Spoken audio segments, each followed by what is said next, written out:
Écriture automatique d'actant, 27 août 2020, 28 août 2020, au Pierre Jaumâtre. Dans la suite de la performance nue au Pierre Jaumâtre,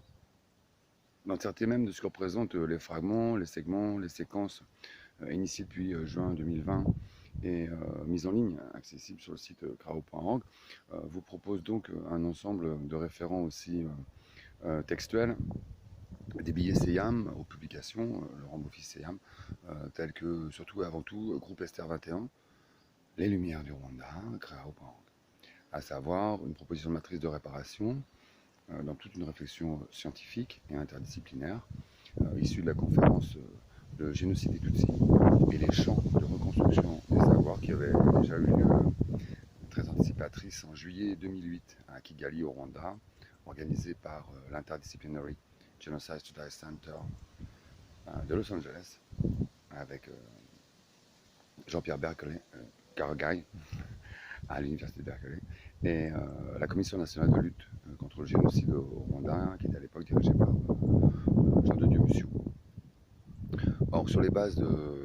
d'une recherche sur l'historiographie du livre d'Esther, et dans les suites de cette conférence internationale, où étaient convoquées 800 personnes à peu près, 12 ans après, Groupe Esther 21, Les Lumières de Rwanda, crao.org, propose donc, dans le concept d'éthique appliquée, dans les champs de construction du savoir, une matrice de réparation. Ceci, dans l'expérience concrète de décroissance par les arts en Creuse, à savoir une expérience d'artistes chercheurs qui, au contact de l'écocide et dans la réparation des terres, pour les espèces animales, la flore, les humains et l'entièreté de l'écosystème, se proposent d'investir des lieux, d'y raisonner, s'y mettre en adéquation avec le chant des oiseaux, dans tout un rapport au théâtre 21 pour le 21e siècle, qui rencontre du théâtre du soin, de l'art thérapie, à toute une modalité d'intervention philosophique, un retour à la nature comme au parathéâtre, néanmoins plein de propositions scientifiques et artistiques, telles donc cette proposition de nuit aux pierres. Et à ce propos, hier j'ai décliné un certain nombre de thématiques, mais pas toutes, et j'aurais juste aimé faire résonner par exemple ce qu'ont été les répétitions sur la mer de Bertolt Brecht au groupe off au Théâtre de la Place à Liège en 1995, quand d'ailleurs nous prenions réellement conscience de ce qu'avait été l'application française dans le génocide des Tutsis au Rwanda, dans le journal de travail avec Daniel Inter, et qu'il y avait là une cinquantaine d'artistes, musiciens, comédiens, des chœurs, Geisler, à tous les personnages mis en scène par Brecht, faisaient rencontrer un foyer créateur de direction magistrale de maître Jacques Delcuvellery, assisté de Nathalie Auger, et de tant de célèbres acteurs, pour certains qui nous ont quittés depuis, où la dynamique de travail, la philosophie même du travail théâtral était de s'inscrire dans les pas de Brecht, sur la dernière mise en scène de Brecht au Berliner de 1956, avec Hélène Weigel dans le rôle de la mère, et sur cette base première, quasi muséale, reprendre un travail de direction d'acteur avec les nouveaux arrangements pour les compositions d'Eisler, un ensemble de possibilités organiques pour les acteurs, comme pour les musiciens, comme au niveau des chants, qui alors permettaient, sur les fondamentaux de la dramaturgie comme de la mise en scène de Bertolt Brecht, de voir si on pouvait actualiser quelque chose, si on pouvait pas à pas proposer des choses qui semblaient peut-être davantage en adéquation, davantage en approfondissement. La mise en scène de la mer était donc une petite vérité, avec un autre volet sur l'annonce faite à Marine de Paul Claudel, et avec une écriture originale de Marie-France Collard, intitulée Trash, qui était une réflexion, on va dire comme ça, très rapidement, Marie-France en voudra personne, une réflexion entre le sexe et le terrorisme, voire la parole des femmes aussi affranchie entre le sexe et les grandes mystiques religieuses. Donc aux alentours des années 1990-1995. Donc évoquer ces répétitions, puisqu'elles ont. J'étais un stagiaire, tout jeune stagiaire, l'histoire, la mise en scène, le plateau, faire un peu tout, le café, comme avoir le droit de voir la répétition et d'apprendre surtout. Et un certain nombre de souvenirs, de mémoires, y compris dans le training Ragombe, ont été inclus, comme si cette mise en scène ou ces répétitions ne s'étaient jamais arrêtées. D'ailleurs, il y a un ouvrage de l'alternative théâtrale où Anne-Marie Laupe, qui jouait la mère, a témoigné des praxis, entre autres. Et c'est inclus dans le training Ragombe Crayo, qui fait partie des performances de nuit, si vous voulez, dans l'atelier Seyam, où par exemple ce genre de répétitions sont réactivées, comme si on était encore dans la scène 10 et qu'on se demandait pourquoi les trois bigotes font semblant de pleurer de manière quasi inconsciente devant la mer, qui est d'une dignité absolue, devant cette sensiblerie qui rappelle les lois nazies contre les trisomiques dès 1922, ou aujourd'hui par exemple dans nos autocraties, c'est port du masque obligatoire dans une forme d'autocratie biologique, hein, qui viole avant tout tous les droits humains sous des prétextes médicaux plus ou moins fallacieux et plus ou moins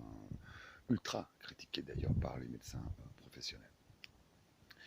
Pour encore faire valoir dans cet appareil critique ce qui a à voir aussi avec,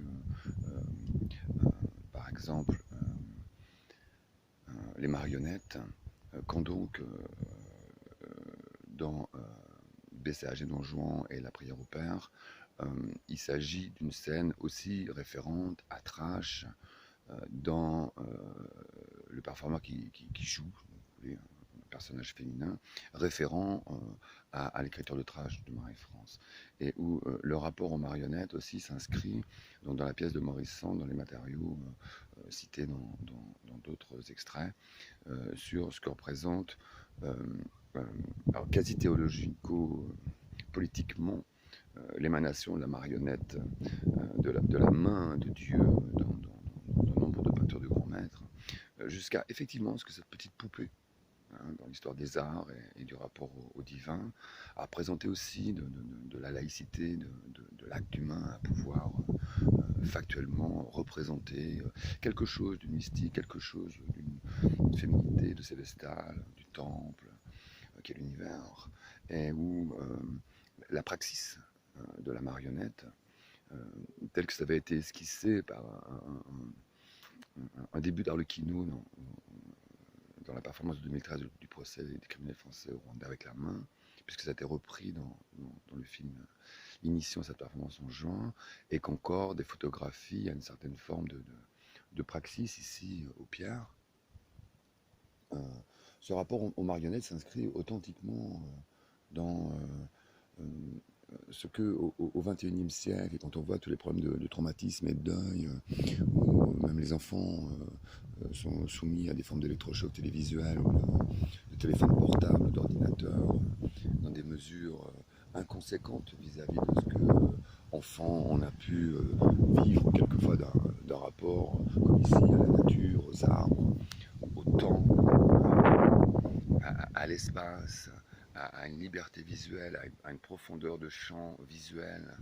à une liberté organique de pouvoir s'ouvrir, de pouvoir sauter, monter sur les pierres, tout un rapport métabolique qui fait que la praxis de la marionnette renvoie aussi à un rapport au corps très utile tel qu'on l'avait aussi initié dans Pour Toujours et Jamais Plus Comme Avant avec la compagnie des Hirsutes en forme lacanienne sur le deuil de cet enfant qui avait perdu son père, et au regard autant de ce que représente la psychologie et la psychanalyse pour les survivants rwandais que en ce début du XXIe siècle pour l'humanité, dans ce confinement de 7 milliards d'humains, 3 mois dans leur maison, la planète qui continue à tourner, les animaux qui ressortent, l'arrêt du complexe thermo-industriel. Et ces humains devant leur solitaire, devant leur portable. Et tout le rapport au traumatisme, tout le rapport au deuil qui n'est absolument pas traité nulle part, ni pris en compte par les médias, ni pris en compte par les nouvelles technologies. Donc au contraire, on voit jusqu'au département de l'UCLA, en Californie, de psychologie, un absolutisme jusqu'aux sciences cognitives qui n'ont plus rien à voir donc avec les fondamentaux de la psychanalyse de Freud à Lacan, ce rapport au traumatisme qui est premier dans le métabolisme. les savoirs doctoraux et jusqu'à la marionnette représente un rapport qui est situé dans cette performance. Voilà. Même s'il y a peu de traces visibles. Mais c'était juste ce que j'aurais aimé préciser. Et, alors aussi comme en apport théorique, critique, autocritique, hein, puisque le training